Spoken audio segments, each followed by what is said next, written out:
يا أيها المزمل قم الليل إلا قليلا نصفه أو انقص منه قليلا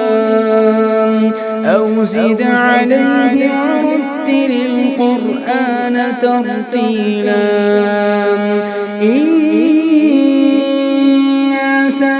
سنلقي عليك قولا ثقيلا إن ناشئة الليل هي أشد وطئا وأقوم قيلا إن لك في النهار سبحا طويلا واذكر اسم ربك وتبتل إليه تبتيلا رب المشرق والمغرب لا إله إلا هو فاتخذه وكيلا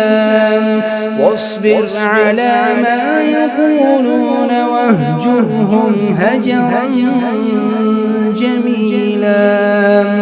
وذرني والمكذبين أولي النعمة ومهلهم قليلا إن لدينا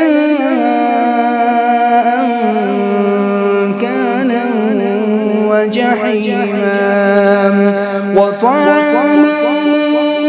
ذا غصة وعذابا أليما يوم ترجف الأرض والجبال وكانت الجبال كثيبا مهيلا إنا أرسلنا إليكم رسولا شاهدا عليكم كما أرسلنا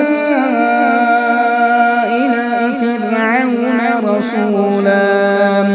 فعصى فرعون الرسول فأخذناه أخذا وبيلا فكيف تتقون إن كفرتم يوما يجعل الولدان شيبا السماء منفطر به كان وعده مفعولا إن هذه تذكرة فمن شاء اتخذ إلى ربه سبيلا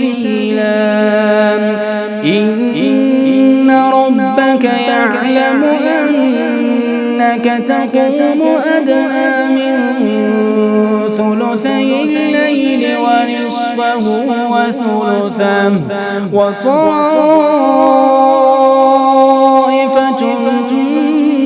من الذين معك والله يقدر الليل والنهار علم أن لن تحصوه فتاب عليكم فاقرؤوا ما تيسر من القرآن علم أن سيكون منكم مرضى وآخرون يضربون في الأرض يبتغون من فضل الله وآخرون يقاتلون في سبيل الله فاقرؤوا ما تيسر منه وأقيموا الصلاة وآتوا الزكاة وأقرضوا الله قرضا حسنا وما تقدموا لأنفسكم من خير تجدوه عند الله تجدوه عند الله الله هو خيرا وأعظم أجرا واستغفروا الله إن الله غفور رحيم.